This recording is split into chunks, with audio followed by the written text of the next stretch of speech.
My name is Nora. Caleb and I live in Billings in a 2-room apartment above a bakery that smells of cinnamon even in sleep. Winters in Montana can feel endless, and so can our marriage sometimes. We love each other simply. Coffee in a thermos, postcards without occasion, silence that doesn't frighten. Until I found an old ticket to White Pine in the pocket of his jacket and a photo. Caleb on the platform, and next to him, a shadow that hadn't managed to escape the shot. The ticket was dated 2 weeks ago. White Pine, round trip. I didn't know he had traveled. He said he had been on duty with the guys in the service. I work at the library. I noticed details others let pass. I noticed the paper was old style, the kind given to volunteers of the restoration crew. On the back, a stamp, Depot Archive. Why would he need an archive? And who was standing beside him? I made a copy of the ticket and hid it in a book about Northern rail lines. Then I bought a cheap ticket to White Pine for Saturday morning. White Pine Station, a low dark wood building, snow on the roof like a white quilted roll. Inside, warmth from a cast iron stove, and the clock ticks so slowly it seems to study each second before letting it go. On the wall, photos of trains, repair crews, people in wool hats. I approached the counter. A gray-haired clerk was reading a newspaper. I need a list of trains from the day before yesterday, I said. He nodded. Volunteer day. The archive was open, if you mean the tall man in gray gloves. He sat here with Miss Rose, taking notes in a large log. Miss Rose?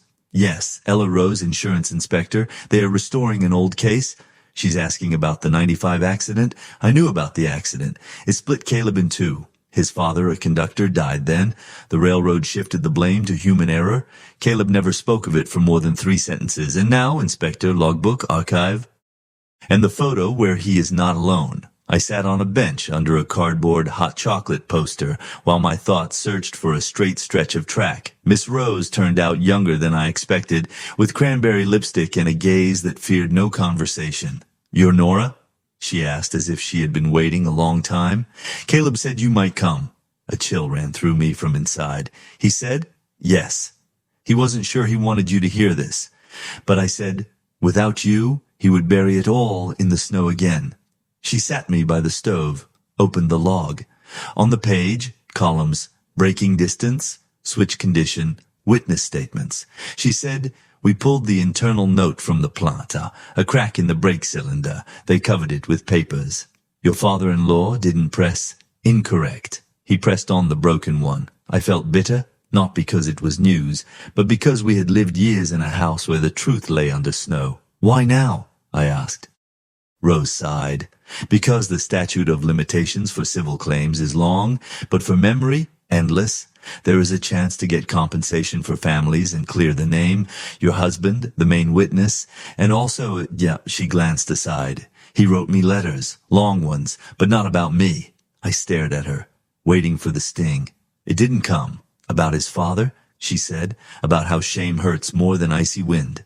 Caleb arrived soon, shook snow off his shoulders like in a movie. He saw me and froze as if the bench beneath him had just turned to ice. You're here, he said. Yes, I wanted to hear it, not from someone else. I replied. We sat together. We listened as Rose laid out the accident by minutes and bolts. I looked at Caleb's hands. They are my favorite. Always able to do something useful when words became foolish. He held the edge of the log as if it could escape. Later, we stepped onto the platform, snow compressed under our boots like old batting. Why did you stay silent? I asked. Because if you speak, you must speak everything, he said, and how I thought my father drank that night, and how a neighbor whispered it to me under the door for years, and how I avoided the depot though I passed it daily. He paused. And because I didn't want you to see me small. I laughed through the white steam. I see you every morning unable to find a sock. I know your little one. I like him. He lowered his head. In the photo, you were not alone, I said. I thought it was a mistress. It's Rose shading the sun with a blanket when we were reviewing the schematics on the bench, he said. Romantic, right? I wasn't upset at the humor. I was upset that I had been kept out of the real life of my husband again. I can't endure another winter without truth, I said. Then let's go to the depot, he replied. The depot archive smelled of oil and paper. Pages told stories as asphalt tells of wheels. The archivist, Mrs. Myers, gave us the train log for that run. Pencil marks, useful because they erase. In the additional column, an invisible phrase under the lamp. Pedals stiff. Mrs. Myers tilted the lamp. See it? I see, Caleb said quietly. We spent the evening at White Pine Cafe where the chicken is always dry but the cocoa? Perfect. We wrote the statement together. Clearing names, family compensation, official apologies from the plant.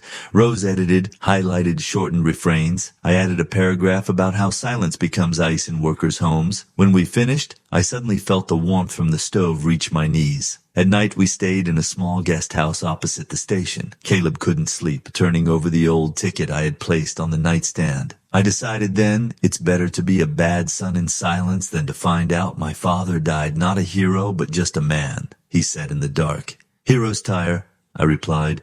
People do not. Let's choose people. Snow hit the window softly, as if wanting to join the conversation. In the morning, we returned to the station, signed the statement with the clerk who smelled of ink and old wool. Rose thanked us, promised weekly calls. Before leaving, I went to the bench where the photo was taken. On the back, someone long ago carved LM 1984, and snow carefully pressed its cold from the letters. I ran my finger and thought, we leave marks not for romance, for the future of ourselves. At home in Billings, our apartment smelled the same as always. But the silence was different. It didn't frighten. It waited. Caleb took out a box of his father's tools, placed it on the table. Want to keep it? I asked. Or shall we take it to the depot museum? Keep the hammer and lamp, he said. The rest, museum, I want the guys in the waiting hall to see the railroad asking forgiveness, not just tickets. We did as planned. Kept some, gave some.